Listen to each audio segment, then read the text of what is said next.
It's time for Bring Your Own Lunch, a podcast for your whole face, with your host, Dave T. Koenig. All right, come on in, have a seat, welcome. This is the Bring Your Own Lunch podcast at bringyourownlunch.com, the magic of iTunes, the majesty of Stitcher, and however you found your way to download this program, I thank you. This is the podcast where we tell personal stories about the business. As you heard at the top, my name is Dave T. Koenig. I'm an actor, writer, director, producer, comedian, all-around swell dude, and I once worked for JFK's son-in-law. True story. But I'm also, of course, the host of the program you're listening to right now. BYOL is the hashtag. If you want to do it on Twitter or on Facebook, that is up to you. I kind of think it's funny because I looked at it today and we kind of screw around with people who are planning a picnic.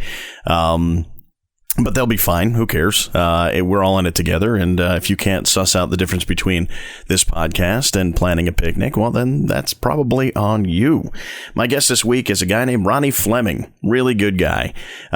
He's a young up-and-coming comedian who is very involved in the Bushwick comedy scene. I knew him through improv. And he's also a screenwriter, so he's heavily involved. And there are people I've known in this business who have lots of experience and have been around forever. And for them, I look at them and I say, what can I take from what they do, and how can I adapt what they have already done to what I'm doing now and what I hope to do in the future. Sometimes I'll meet people who are just getting started and I'm like, I think that person right there has got a very bright future. And I hope that I can offer them something that they can take with them as they move forward, and maybe they'll remember and be kind to me when I'm old and gray. And Ronnie Fleming falls under that category. He and I met when I was coaching improv. Now, I may have, in fact, I know I did mention on this podcast that I went through the People's Improv Theater training program, and I performed on a few house teams there, and I've been a lifelong improviser going way back before that, going back to when I was in high school. So that's quite a bit of time. And even though I haven't performed improv proper in a standard long-form improv show in quite some time, I still like to teach it and I like to coach it. I think there's a lot of joy that I get out of that. And every once in a while, I'll make some contacts that really enhance my career and life. So Ronnie was working with a group out of UCB, that's the Upright Citizens Brigade. At the time, they were called Jeff Vahey is Tron, which, of course, it makes perfect sense, right? It's just natural, that connection I'm sure you're making there. I don't know if that's true at all. I'm not even sure how they came up with that name. And that's sort of the thing about improv groups. They'll come up with names, and probably the more obscure, the better, as long as somebody chuckles. So I think it's funny, but I have to admit, I have no idea what the joke is there. So anyway, I looked at Ronnie, and he's got this incredible likability about him. And I think that's such an important thing. If you're an actor or a performer, on some level, somebody's got to like you. Even if you're playing a bad person, even if you're playing a terrible villain, there's got to be something in you that is inherently watchable, no matter what you're doing. So as a performer, I find him to be very likable. Now, in his case, he just has this kind of idyllic, small town feel about him. And I mean this in the nicest way possible. He's got sort of this Ron Howard thing going. I guess maybe not so coincidental, but his name is Ron, or Ronnie, and he has this kind of Ron Howard-ish way about him. So he and I talk, and he actually has done a lot of work. He hosts a regular show in Bushwick that we'll talk about, and he gives me a little bit of a lesson in what's going on down there, because if you haven't followed comedy over the last 30 years, especially in New York City, things evolve in a very interesting and organic way. It used to be, let's say in the 80s, you wanted to go watch some comedy, you would go to a stand-up club in Manhattan. There were a few there, like Catch a Rising Star or Dangerfields and places like that. After a while, those burned out. There was such a saturation, they all kind of fell apart. And then several years later, you had improv coming in, and improvisation through Upright Citizens Brigade, setting up shop in, I guess, the late 90s. and early 2000s, and you had the People's Improv Theater and the Magnet, and you had people performing improv, and that became a very important source of comedy. Meanwhile, there was this underground scene of just comedy, people who were doing stand-up, not necessarily improv, but not necessarily also the traditional stand up on a stage with a mic and tell jokes stand-up. You had people who were doing very creative, character-driven stuff downtown that was happening, a place like Rafiki, and there's a couple other places, and people you are starting to see do very well now, started out by doing the alternative to the stand-up thing, and now they're becoming sort of the standard bearers of this new wave of stand-ups, and they're doing a lot of work on TV and in film. And then there was another shift. New York City prices went through the roof, and rents went up, and people couldn't afford to live in Manhattan anymore. They maybe could live in Alphabet City, way on the east side, or they could live downtown, or a lot of people did move uptown, but a lot of people couldn't find places to live. And at the same time, opportunities to just perform would sort of dry up. There were some clubs that closed, and opportunities kind of dried up, so they couldn't necessarily live or perform in New York City. So a lot of them moved out to the boroughs, to Queens, places like Astoria, and to Long Island City. And they moved down to Williamsburg and Brooklyn and Bushwick, places that didn't necessarily cater to a young comedy living crowd, but because of the need, and they needed to live somewhere in the New York City area, those places became popular destinations for young, hip comedy folks to move to. And as you hear Ronnie say, in those pockets where people were moving, they decided to start setting up shows. So you have a unique situation where there's a sort of Astoria, Long Island City a vibe, and then there's this Bushwick vibe, and then there's still stuff going on in Manhattan at UCB and at the Pit and at the Magnet. So there's a ton of different things going on. And even in the small space that is New York City and the 5 boroughs, you have unique pockets where comedy is being created. And I think it's going to start over the next 5 years or so. You're going to start seeing a lot more of that. People are going to find more opportunities, and people are going to start breaking through.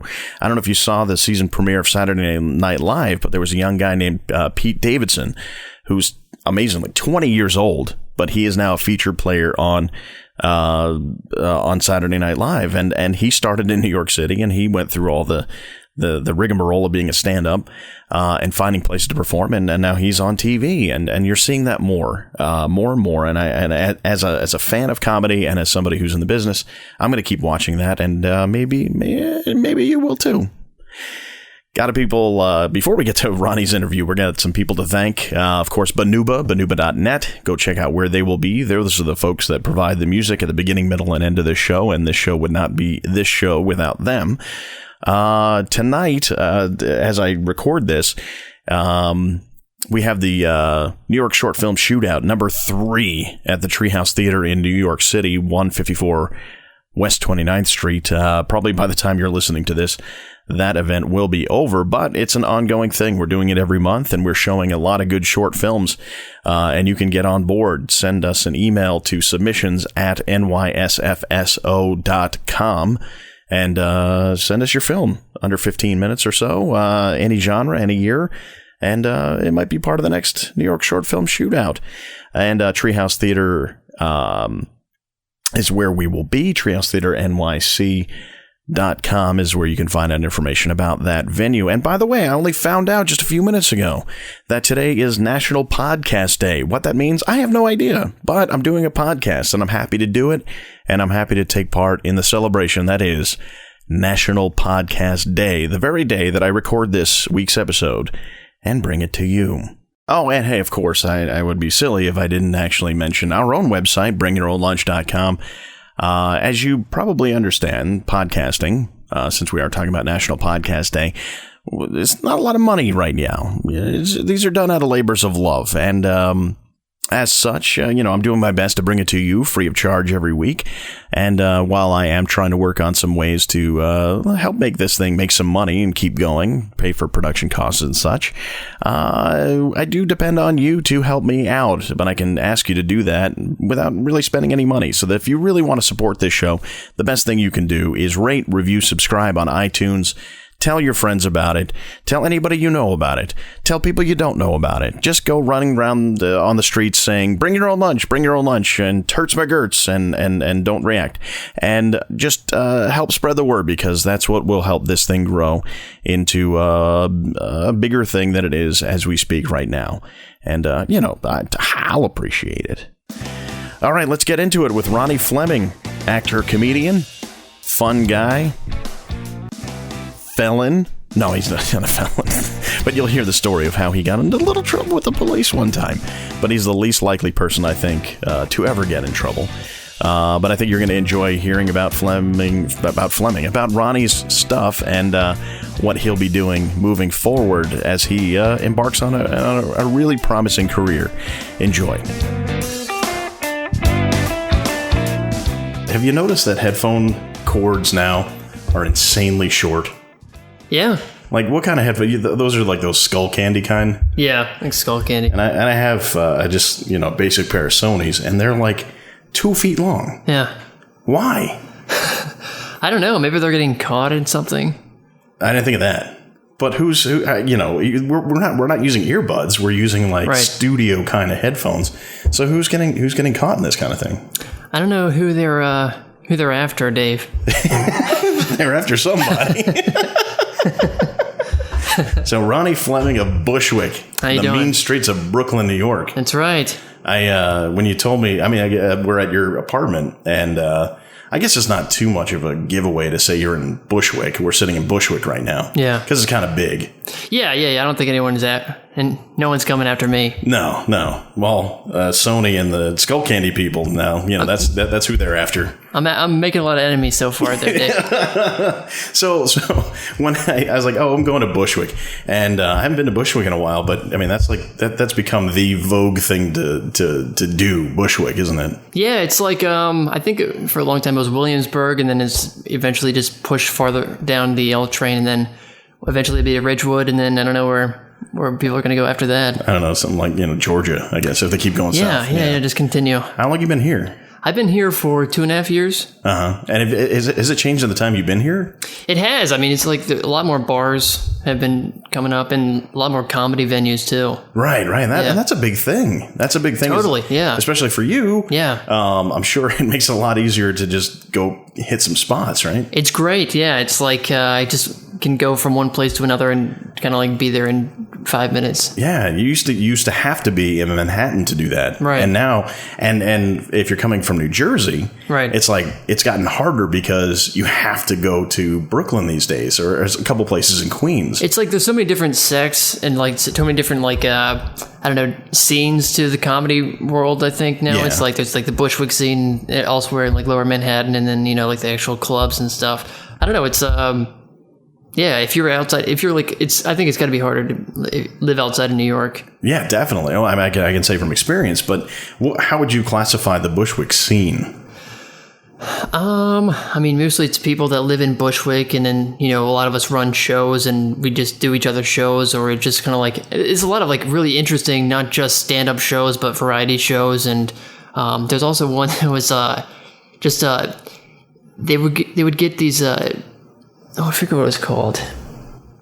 There was like basically like they created like these porn scripts. They got these porn scripts from Craigslist, and then comedians would go on and actually read them out loud on stage. And how do you get porn scripts from Craigslist? You just say you're making a porn, and then people submit them. Yeah, there was plenty that had turned people away. There was too many. That's genius. Yeah. So I kind of broke into the explanation. What happens with these porn scripts? So they get them, and then everyone dresses up. If it was like a Mad Men inspired thing. This is not even a show that I was on. I just want to plug it, but it was actually super funny. It was a big hit. It just like it's like different genres, and then people would go on. That's hilarious. Yeah.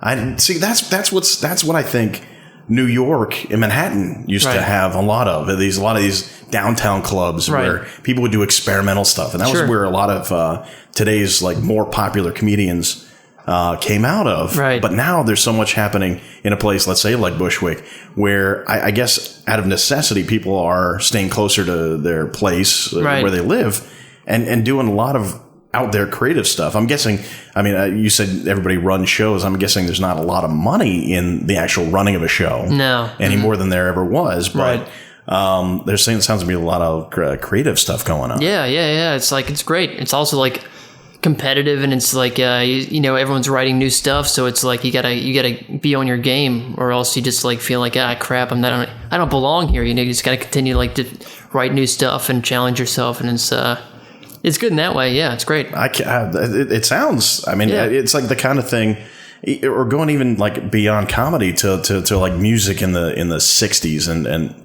like early 70s in New York, where you had. And I sound like an old man saying that because I actually wasn't around then, where I was, wasn't even born yet. But you had like Bob Dylan just playing at your local bar, right? Because he was there, you know. Or you see Paul Simon, just playing a show that you can go to. What are you going, on a Friday? Yeah, let's just go see Paul Simon. He's there. Yeah, he just yeah, and that was one of your choices, right? So nowadays you have people who you say, do you run a show? I mean, I run a show called The Guest Room at this bar called Tandem. We've been doing it for like a year and some change. Mm-hmm. It's been great. What's the format? The format is just like a comic goes there. It's like it's a showcase show, so everyone pretty much gets 10 minutes, and there's a host, and I run it with two other guys, Bob Palos and Lucas Connolly, and we've been running it, and I mean, it's been packed out shows lately. The past like month and a half has been standing room only. It's been like. Wow. It's cool. And then, I'll say this, and then next week, no one's going to show up. So, it's been... Not after this podcast, pal. So you do it weekly, and you say you write it with two other guys. What you have stand-ups on the show, but, what are you writing? Are you doing new stuff every week? Just new stuff, yeah. It's kind of like, at the show, you'll try new stuff, but it's also like the open mic scene is pretty much just like, how often can you sit there? Because it's the same people over and over again, so you can't just go in there and do the same thing over and over again. Yeah, I think that's what got a lot of people who are now doing really well. Like there was a place called Rafifi in the city, and you'd have people who were just there every week. And like you said, you couldn't do the same stuff every time, so they were just constantly coming up with new stuff. And like, people like Kristen Shaw and I guess Nick Kroll and John Mulaney and people like that were there coming up with new stuff all the time. And it sounds like that's what's sort of being replicated here. Do you get a sense that did it come up organically, or how did you think that it started where all these things were popping up, and how do you think it grew? I think it comes down to how expensive it is to live in the city. So, I know there was a lot of comedians that are still like living in Queens, and I'm sure there's a whole scene over there, but it just pretty much came down to location and just like, all these comedians are right now living in Bushwick, so why don't we just run shows here instead of like going into Manhattan and trying to find a venue. And plus, like all the people that are kind of like our age bracket and everyone that's kind of like living a similar life live around here, so why don't we just run a show? People want to stay in their neighborhood anyway. That's amazing. That's really cool. All right, so let's take it outside of what's happening today, because you've had a lot of varied experience for a relatively short amount of time. You've been in how long have you been in New York? 6 years. 6 years. So that's a lot. You've been involved in a lot of the different aspects of comedy since you've been here. But let's go back earlier. Where'd you grow up? I grew up in a suburb of Baltimore called Havre de Grace, Maryland. It's like a Havre de Grace, if you were reading it phonetically. Yeah, it's French. It's Harbor of Grace. Some French guy discovered it and says, "Oh yeah, this is great," and then he left, and that's what he called it. He just decided to let it go. Yeah, it sounds good. Yeah, not much of a land spectator, but had a cool name for the place. Yeah. What was life like growing up there? It was nice. Just like it's like a small town. Apparently, like in Smithsonian. It's like one of the 20 best small towns to visit in America. Wow. Someone posted that on my Facebook recently, so I guess it's got to be true. It's got to be true. Yeah. Did you find yourself gravitating towards comedy, or when did you start gravitating towards comedy? I mean, I was always involved in. It was a really small town, a small school, so I did I did plays and stuff, and I did sports as well. But I think we actually started an improv club. My friend Dan Haas, he started it. We watched big fans of Whose Lines It Anyway, so we just created our own show. And and then my senior year, we had a bunch of people join in. We had a teacher who really took interest in it. And then we actually got the show running in the auditorium, and it was actually a pretty cool thing. That's kind of that's how that happened. When you say it was a small school, how small are we talking about? I think we had maybe 150 people in my graduating class. So you actually went to a school. No, you went to a school that was around the same size as mine, and since then I've learned that there are schools with way more people in a graduating class. So Right.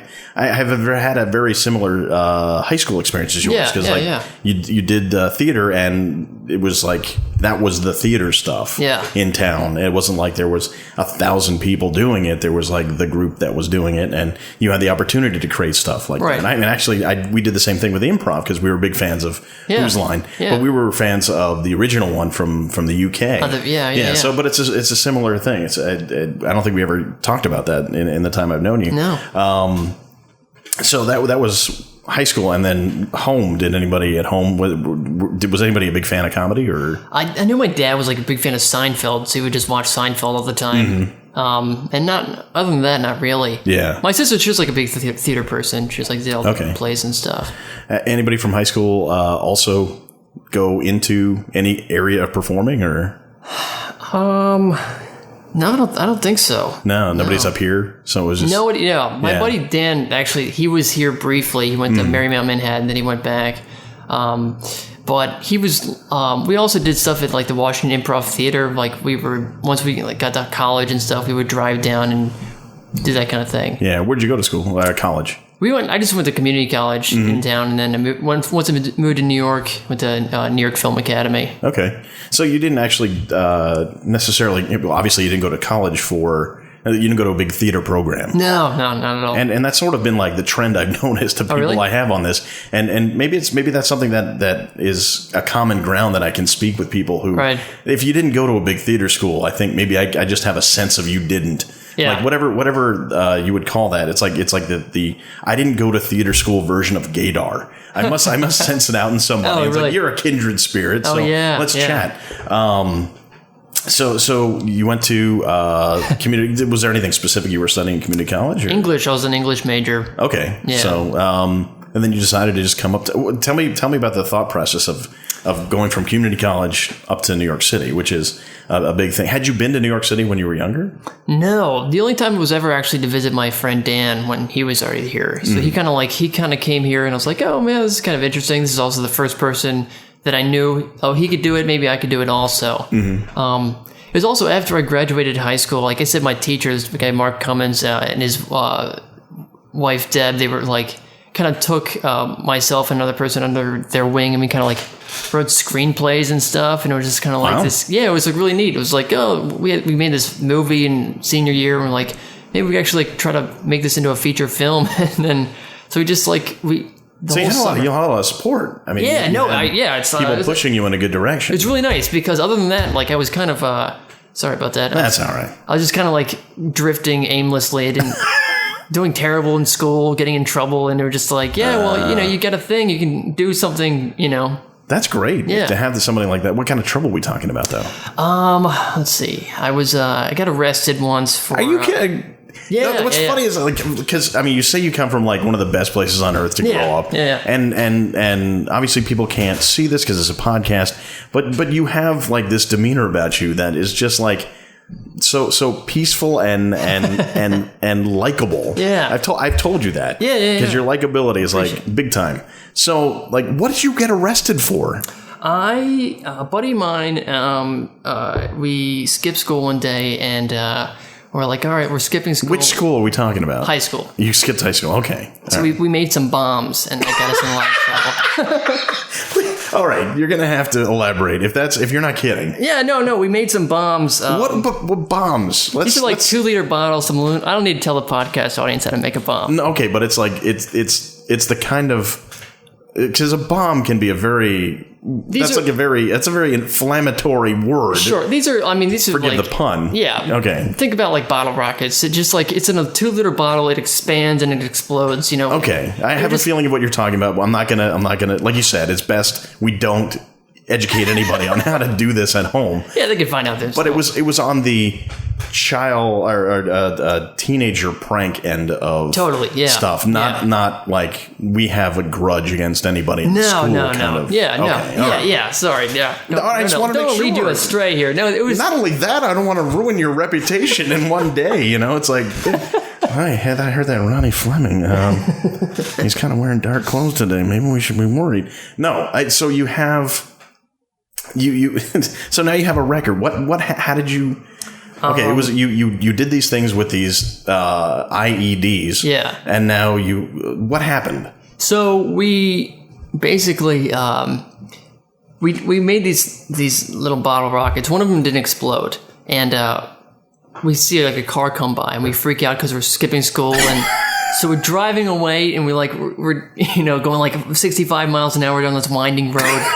And we hit a curb, and it's like a curb and a hill, so we actually go up and we actually crash the car, and we land on top of this this chain link fence, and then one thing led to another. The cops got called, and we're on the way back. They're just like filing a police report, and they're just like, hey, so you might want to come back here to the officers. Like, oh man, you guys better not have weed back there. And it wasn't weed, it was clearly, a bomb. So they call the fire department. The fire department comes in. Oh my! The fire department sees it's like hasn't detonated yet, so they call a bomb squad. The bomb squad, and this is like 2003, so like they thought we were tensions were high. I can only imagine. Yeah, and we were like nearby an elementary school too. Oh come on! So they're just like, all right, we got to get these kids out of here. We got some terrorists. Oh my! Jeez, wow. You're just a victim of time. I mean, otherwise, I think it'd be... I think if it was in the 1950s, Ron Howard would be reminiscing about it fondly. Exactly. Yeah, but in this case, you got arrested. Yeah. How old were you? 16. So was it, you were not an adult yet? Right. And you weren't, I assume, charged as an adult? No. So it's not on my record. Oh, it's not. So it's been expunged. I'm just glad I'm glad it's on the internet now. Everyone well, heck, you got a good story. It was great. And you have a huge smile on your face telling it. Oh, yeah. I like to tell that story. I imagine you haven't had any experience with explosives. I think you learned your lesson. Yeah, not with explosives, yeah. Okay, yeah. Because, I've known you for a couple of years now, or however long it's been. I lose track of time, but it would destroy any notion I have about thinking I know people at all. Yeah. If it turned out that you were like a weapons supplier now. Right, yeah. No, I get the sense you're not. No. All right, good. All right. So you were wandering around the earth making improvised explosive devices. Right, and then you figured, I'm going to go up to New York. Yeah. Did you investigate other schools, or was New York Film Academy like the one? Or? It was, my mom one day was just like, hey, what about this? And I'm like, yeah, sure, why not? And it was kind of like that was kind of like the decision-making process. I really didn't have a plan. It was, I was finishing up like the second year, and I was like, all right, I'll have this associate's degree. I don't know what this is going to be good for. I'll eventually transfer to a 4-year school. And I guess because, I'd been writing these scripts, and my mom was like, yeah, why don't you just do this thing? And I'm like, yeah, sure, why not? So that was, yeah. So I think she just wanted to get... I was still living at home. She was trying to get me out of the house. And there were several soda bottles in the house that she wanted to make sure were disposed of safely. So you came up here. Where did you live? I lived Brooklyn Heights in like a tiny 3-bed dormitory. Oh. Yeah. Oh. But like in the most expensive building ever. I'm still Brooklyn Heights is not cheap. Oh, no. It's an amazing neighborhood. I mean, it's like a pretty neighborhood. Oh, it's beautiful. Yeah. I don't really like it that much, but it is nice. Yeah, I mean, it's if you're gonna find, if you're looking for a clean corner in New York City, Brooklyn Heights is not a bad place to start. But you were going to the Manhattan campus, though, right? Yeah, so I would take the train. how did you? I mean, part of what I like to do about this is tell stories of how people were able to do this. Yeah. Because it's a daunting thing. I mean, obviously you didn't have a huge plan, so it wasn't like you saved up for 6 years and then decided to move up here and burn off your savings. But how did you make it work? Thinking back now, it's like I don't even know how, but I was like, $1,000, that should be good for the entire year. I'm not going to get a job. And I didn't get a job. You didn't have a job and you had $1,000? I had $1,000 and I think it must have lasted me about like 3 weeks and I was out. Yeah, because in New York, you can't. It was bad.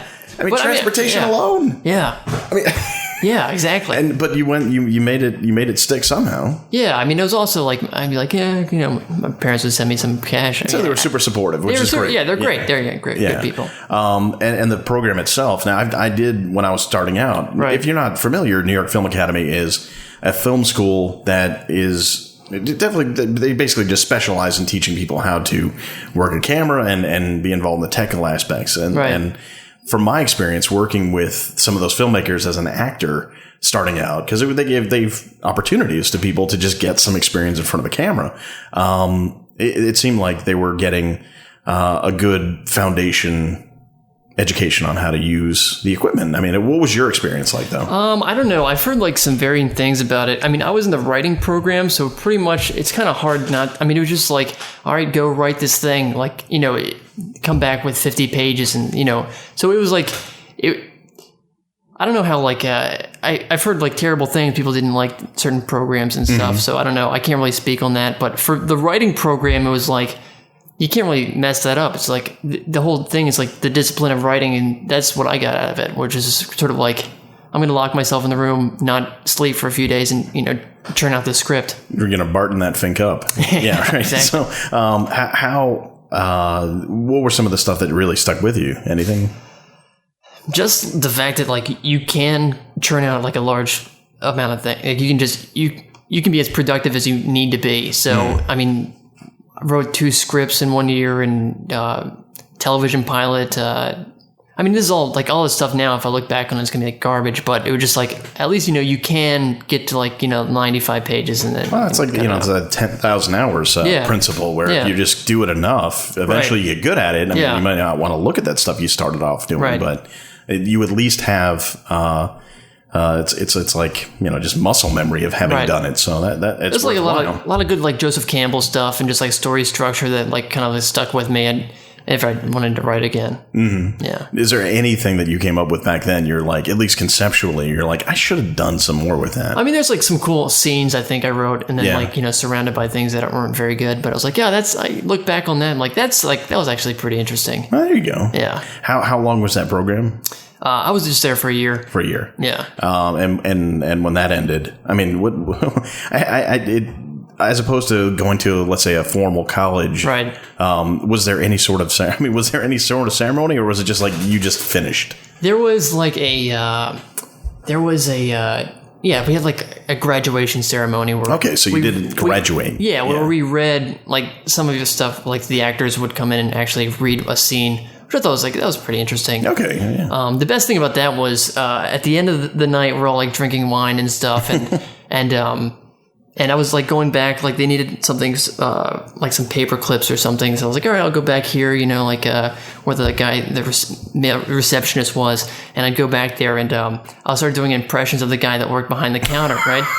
And it's sort of drawing a crowd, and it's like, oh, do Ben, like a teacher Ben. I did Ben that killed, and then I was doing like some, Kate. I did Kate, and it was just like, oh man, that was like kind of like my first stand-up experience, and then it's like that's what I did. Lit the fire? I was like, wow, yeah. Wow. This teacher was like, oh man, this guy's a comedy genius. It's like, oh man, I'm glad I spent like $20,000 on this all year. I could have started doing stand-up. Soon realized I was not a comedy genius, but well, you're on your way, man. You're doing stuff. So let's. Your next step was to do what? My next step was, so I did stand. I mean, I used to do improv, like I said. So my next step was I needed a job first off. Mm-hmm. So one of the guys I went to school with, he was a dog walker. So I got a job walking dogs through him. which was nice. I needed to pay rent. Yeah. I also needed a place to stay, so I was like living on the couch for a little while at this place in Bed-Stuy. But I really just want to take classes at UCB because that's sort of, that's like, I was like, yeah, I do this going to school for screenwriting, but I also used to do improv. So the whole time I'm like, yeah, this stuff that I'm writing, yeah, but I'm really actually an improviser. So it's kind of like whatever. So did you, what year was this when you finally decided to go to UCB? 2009? 2009, okay. Maybe 2008. Yeah. Somewhere in there. Yeah. Okay, so you managed to find your way into UCB. Right. Now, with you, I wanted to sort of really get a decent idea of what the typical experience is for somebody who goes through UCB. Right. Or at least your experience. I don't know how typical it is. But because it's so much, it's got so much attention now.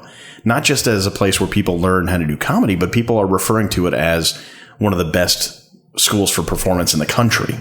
So, I mean, it was like one of those publications, like Newsweek-ish, right. U.S. News and World Report, something like that. They ranked it as one of the better theater schools in the country. Cool. So, how did you get in there? Well, I would see shows. So, like at night, between classes, I would just go see shows, and it was great. It was like so fun. I mean, when I was in New York Film Academy, so it was actually the first night.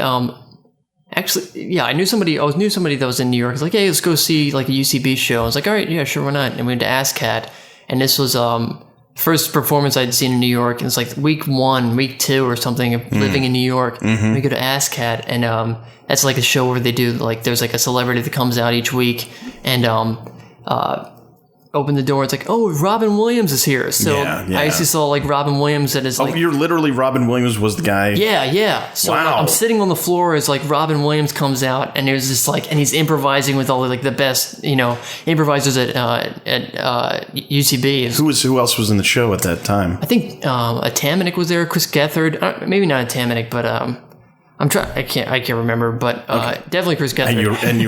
And you also remembered Robin Williams. That can make you forget anything, right? And I didn't know anybody I didn't know who the cast was at the time. They were just all nameless faces at the time. Right. I wonder if anybody who was there at the time has gone on that you just didn't know at the time, because that's typically what happens. Probably, yeah. You see somebody when they're just starting out, you kind of remember them a little bit, but unless there's something that really stands out, you're going to forget. And I think in improv, the goal is to not necessarily stand out and all work together as a unit. Totally. So it's interesting, and especially in the context of being on stage with Robin Williams. I mean, geez. So you were like a few feet from Robin Williams doing his thing, which is pretty amazing. So when did you actually start training? Like, how did you get into the actual training? So eventually, I guess I got like a few checks from walking dogs, and I put it down to take a class at UCB. So I just did it every Sunday. I guess it was like a 3-hour class. I think that's the way they do it. And it was cool. It was also like, I felt like I had some experience already. So it's like, oh yeah, I mean, this is nothing until I get to like, 201. I felt like the first like 101 is kind of like, all right, let's be, try to be comfortable on stage and stuff. Not that I was, but it was just like, all right, I can kind of see what this is. But I felt like, wasn't until like 201 where I was like, no, it's actually kind of hard, Yeah, and you're talking about the levels of the classes there. Yeah. And so as an improviser, now when I went through the Pit, which is the People's Improv Theater, if you're not sure. I know you're sure, but I don't know if you're sure. And I talked my way into starting at level 3, which is kind of unheard of. Yeah. It just at the time it worked out. And I came in with a lot of improv experience, but I came in with short form improv, like the Whose Lines It Anyway kind of experience. So there was that real learning curve as far as what long form means. Yeah. For you, what did you learn at level 2? What were the things that really became hard about it? It was just, the teacher was just hard. It was just kind of like, you'd be like, no, you're doing this wrong. You're not acting like a human being, which is it's a great lesson. Yeah. They're just like, what does that mean? I know how to be like a human being. Yeah, but clearly wasn't, It's like, how would you just like be a person on stage, react naturally, and how would a real person react in this situation? I had trouble with that too. Yeah. It was, you have in short form, you're challenged to come up with stuff so fast, right, and be funny. Yeah. with long form improv, your goal is to create a really good scene. Yeah. And make funny stuff out of real reactions and real behaviors. I forgot that. Who taught your level 1? Greg Tukulescu. Okay. And the level 2, who was the one who was... That was Anthony Daminick. He was a great teacher. Okay. So, and he was the one who started to really challenge you. Yeah. And how far up the ladder did you end up getting? I got to advanced study. So I took like 2 classes in advanced study. And then at that point, it was like, it kind of was a crossroads. Like, am I going to do improv or am I going to do stand-up? Mm-hmm. So what bridged the gap? Like what you were doing improv, and that's where you and I met. Right. Because you were doing stuff with a group out of UCB. But then you not suddenly, but you then were transitioning into doing stand-up. Right. How did that happen? It just came down to the fact, like I said, I walk dogs during the day, and it just like, I like the idea of always kind of like being productive during the day. And I mean, I guess there's some ways you can get better at improv, during like day-to-day life. And but that was always kind of like really abstract and stuff. Hard to do because if you think about it, improv, the idea is to create something that will never ever be done again. Right. Which is the antithesis of stand-up, where you try to come up with material that you can use over and over and over again successfully. So I can understand that was, challenging for you. Had you ever done, besides making fun of Bob or whoever that was, had you ever done stand-up in any form prior to that time? Like while I was taking classes, I was still going to open mics and stuff. Okay. And at least for me, it was like the learning curve is huge, where you got to really be doing it every night if you're going to, improve. So I felt like I was, for 2 years just sort of spinning my wheels, being like, well, I've got all these other obligations when I want to really be working on my act. So it's kind of like, what am I going to do?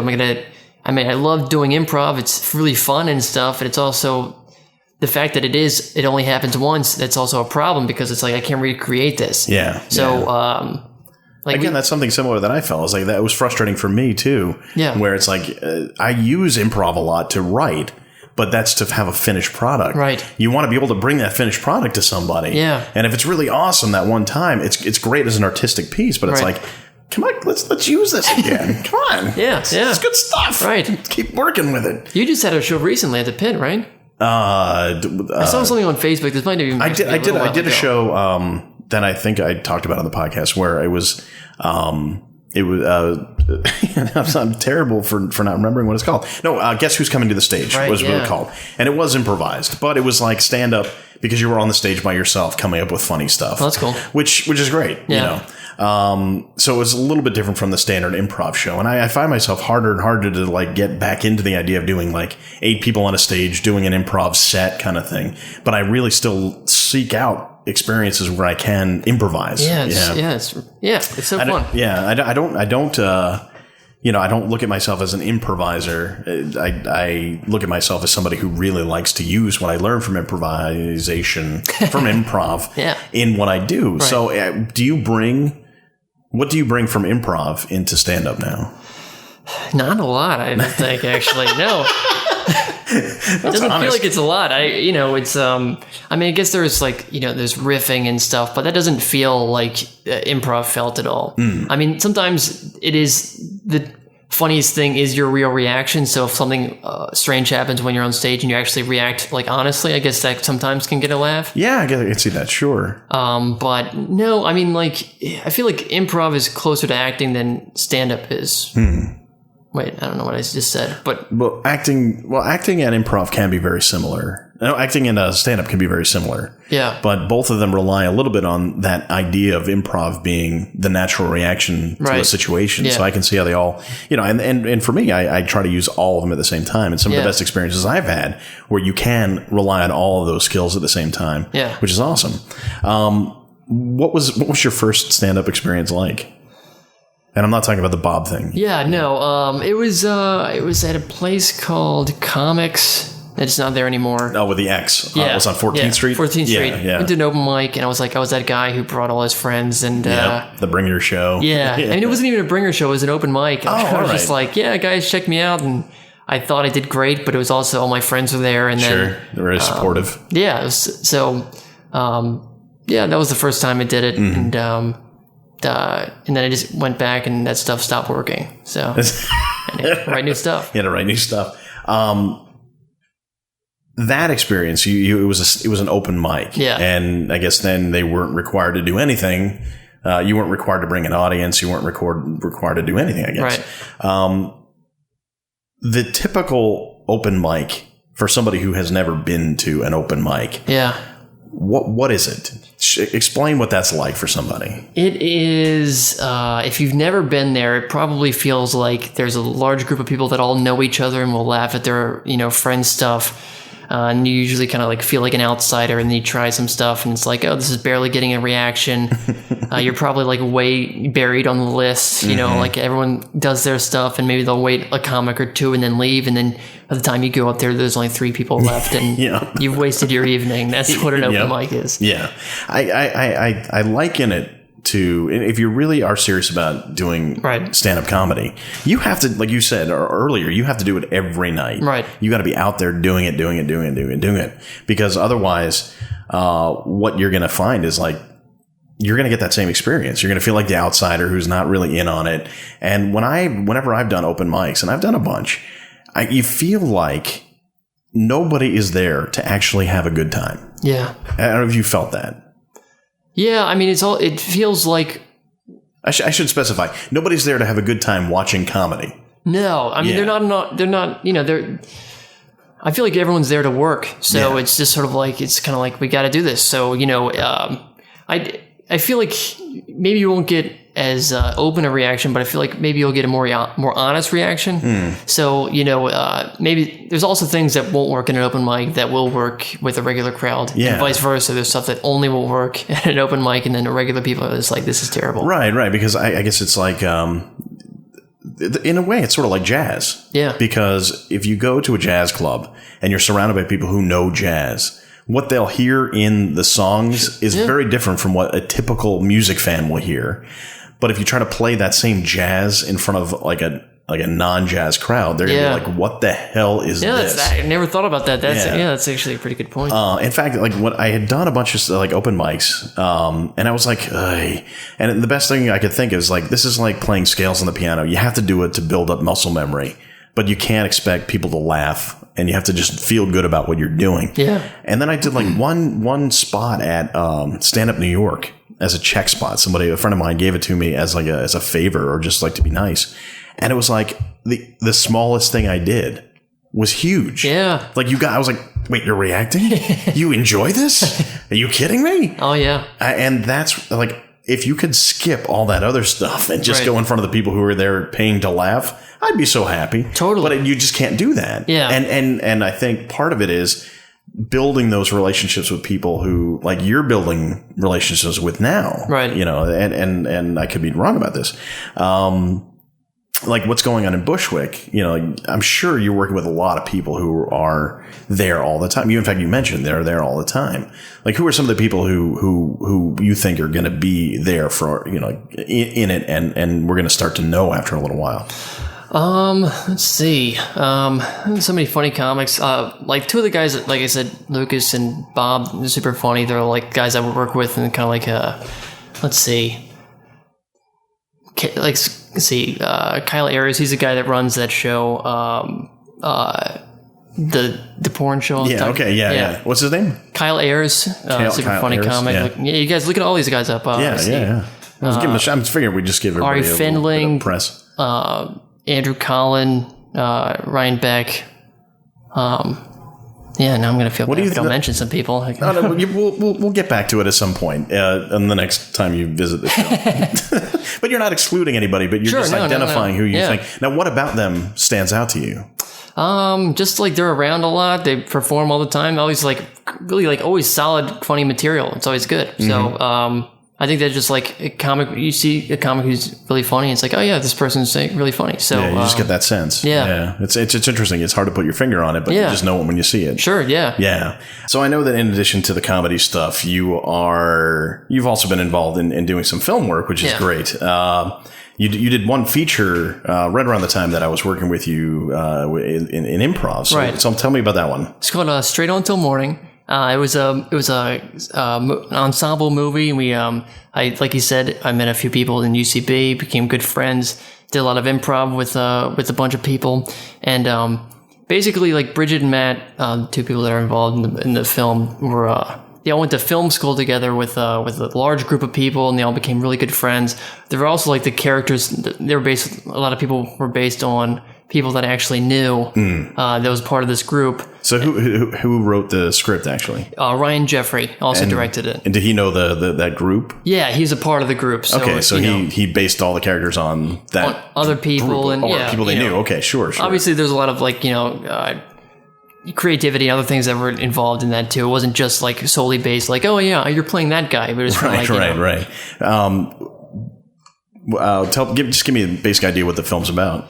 Basically, the whole movie takes place in one day at this party where a group of people kind of get together. Like millennials that are all getting together for one time. It's kind of like everyone doesn't really know what the next step is in their life. So it's just like, yeah, we all grew up together, and now it's like, well, what are we going to do now? And one person's actually leaving, moving to California, and kind of like he's the main character. And it's just sort of like saying, goodbye to childhood and what it means to be an adult nowadays, and technology, and it's just like a movie about like growing up when growing up doesn't really mean the same thing as it used to. Yeah, that's interesting you say that, because my first thought was like, yeah, it's like the big chill for people in their like mid-20s. Yeah. But it brings up a good point about growing up. I don't know if anybody's tackled that yet. The idea that what is adulthood anymore? Yeah, I mean, it's also the name Straight On Till Morning. It comes from a line from Peter Pan, and that's actually like a large base of the movie was like there's this article in the New York Times about the Peter Pan generation, the generation that doesn't want to grow up. So that's sort of like what the movie tackled. What was the production like? It was pretty bare bone. We bare bone, but also like super professional. Like everyone, like they went to film school together. A lot of people like do this professionally. So, but it was, we all just like went out to Connecticut. Matt Bronsdorf, he had like his childhood home was there, and we all just like for like a month straight every weekend we'd go out and we'd film, and we'd come back on like late Sunday, just sort of like had been filming all weekend, and it was pretty wild. It was a pretty wild time. It's like that's a kind of exciting filmmaking that I think keeps you going. Yeah, totally. Yeah. It was just really neat. Yeah. Where's the movie now? Do you have any idea? I'm not sure. Last summer we went to the Rhode Island Film Festival. Oh, okay, we premiered it there. Cool. And I think it's circulating some festivals now, and we're trying to get it out there. And yeah. Well, Straight Out Till Morning. I can get you a copy if you want one. Hey, sweet. All right. It's at some point, maybe we'll make that a giveaway. I think you can probably, if you search online, you can probably get a copy of it. Oh, there you go. Straight Out Till Morning. Look for it. And that sort of got you going had you done any like film work prior to that, or was that really what got you going? Or that was kind of it. It was just other than the improv stuff, I'd done no real acting. Yeah. Did it encourage you to do more? It did. Yeah. I mean, I was super nervous. It was actually like, it was kind of a big role, it was like an ensemble movie, everyone's kind of shared this screen. So I was like, all right, these guys are actually like trained actors. I don't want to, be like, oh, this guy's terrible. So you gotta hold your weight. Yeah. So we just like did a lot of preparation. I have a lot of friends who are actors, and they kind of like prepared me for it. And nice. It was good. Yeah. So I know there are two projects specifically, that I wanted to ask you about. The first one is a video that kind of went viral. Yeah. And it was basically guys apologizing. Oh yeah. Yeah. If you could have seen his face. All right. So tell me about the actual video first. So, that was, the video was, that was a video we did. Who's we, by the way?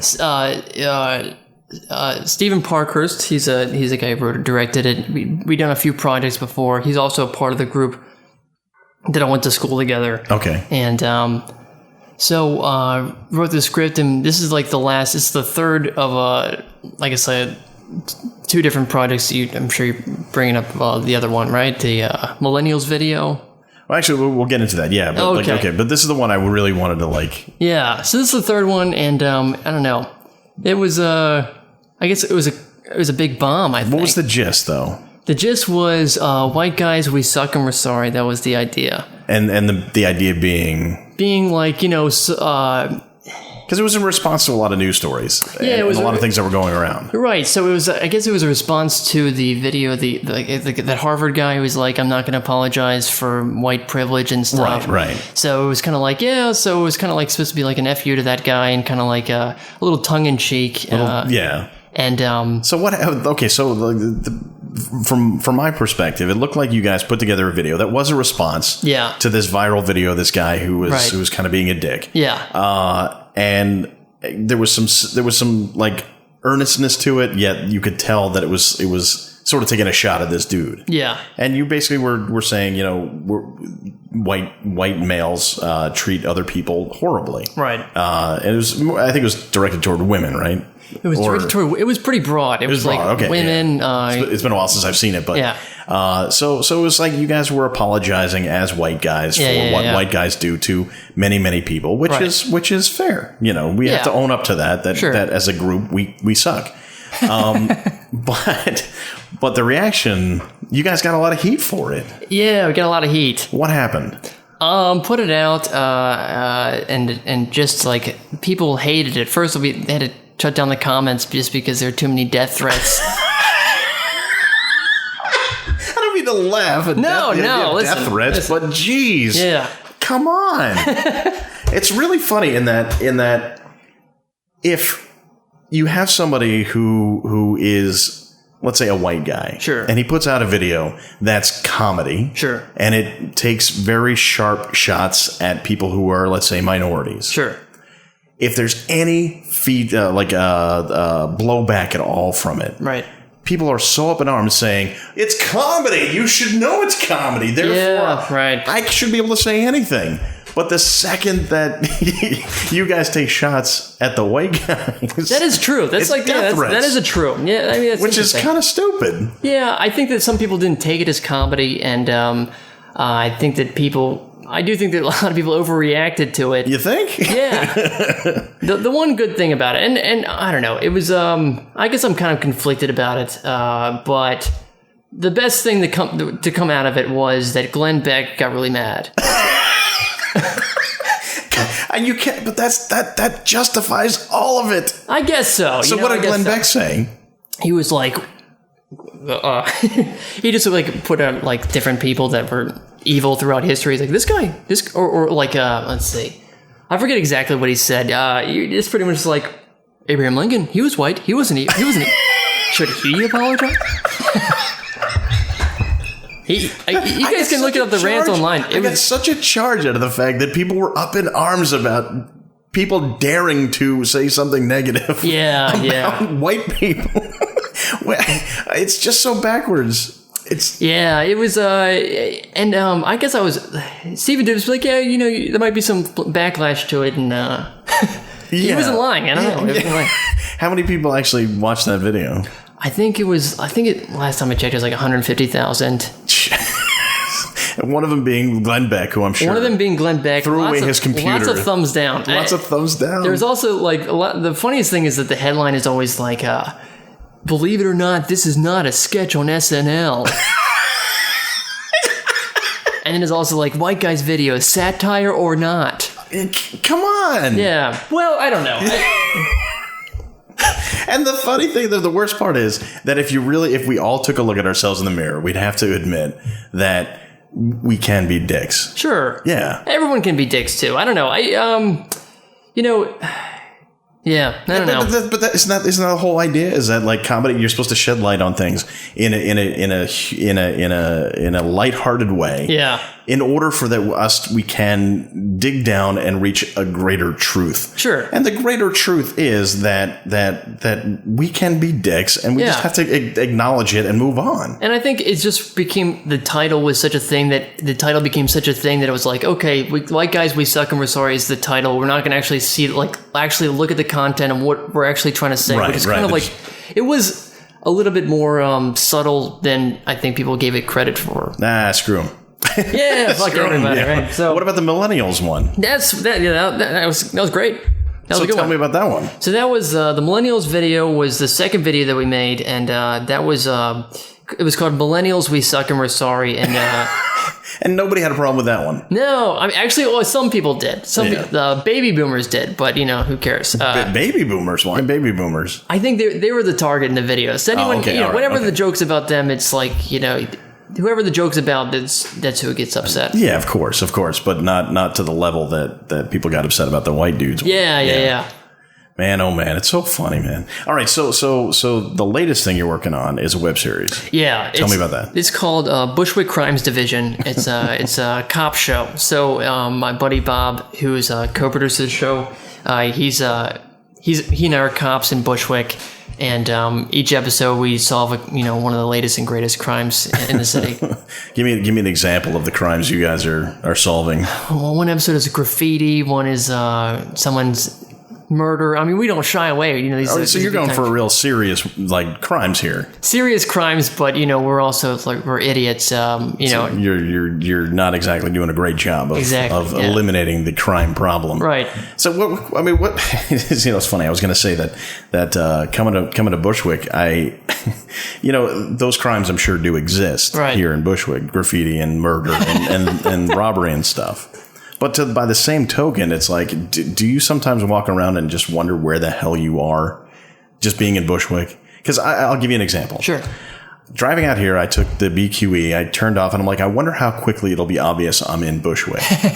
And no sooner did I say that to myself as I came nose to nose with a guy riding a bike that was 2 stories high. Oh yeah, that guy. Yeah. Is that just the guy who rides that thing? I just saw him the other day. I hadn't seen him for a while. I'm glad he's back.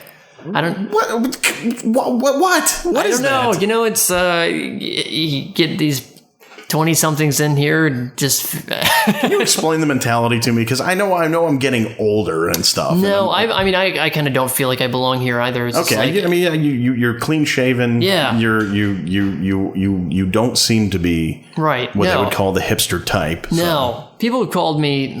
They say I have a lot of dad energy. So a lot of dad energy. You're gonna have a big career if you ever go that route as young dad for 10 years. I would say you have a really good chance of that. Just got to age a little bit more. Hopefully. I don't even know these days. That's true.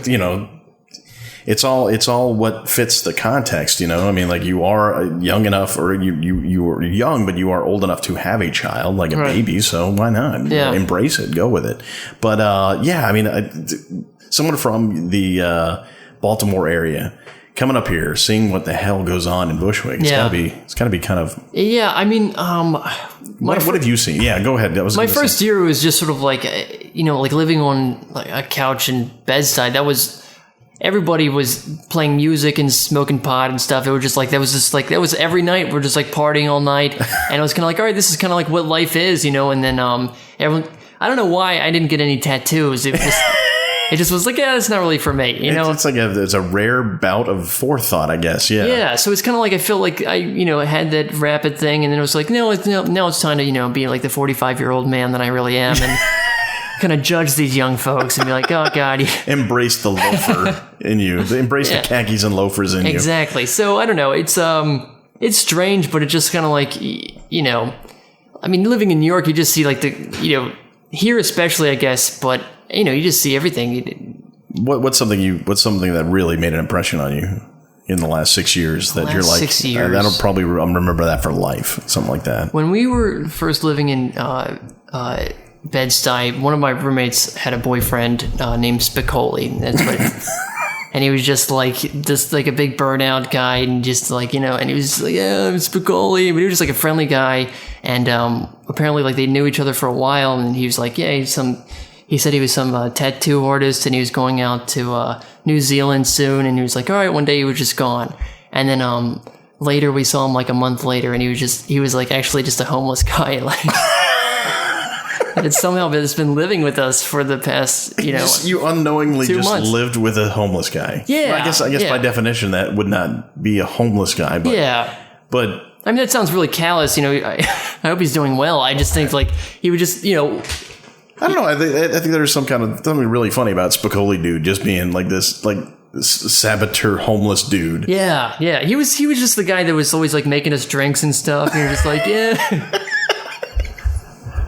How about out there in Bushwick? Anything that's What do you see on a daily basis? On a daily basis, just walking around. I don't know, just trying to think.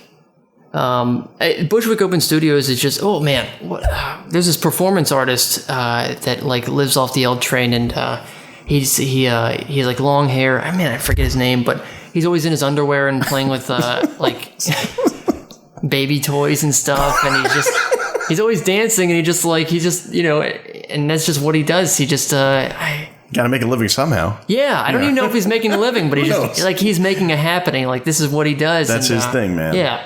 So I try not to judge him like the people too harshly, Yeah, I seem uncool, but I'm just like, oh, that's like, what a strange way to live your life. No, that's good, but I admire that about you. I think your openness to whatever's there is pretty evident. So I think it's cool. I'm prompting you to make fun of people, but you're like, no, I just can't make fun of them. These guys are all total assholes anyway. Yeah, so. right? Yeah. Well, they are white guys, so yeah, exactly. Where do people find you? You guys can find me on Twitter at Ron_Flem, Google, or go to YouTube, look up Bushwick Crimes Division. That should be coming out probably by the time this is out. Okay.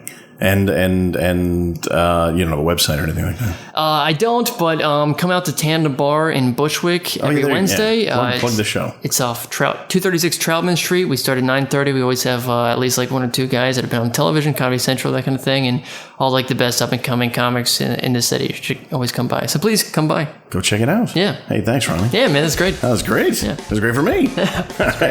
Great for me. There he is, Ronnie Fleming. Good guy.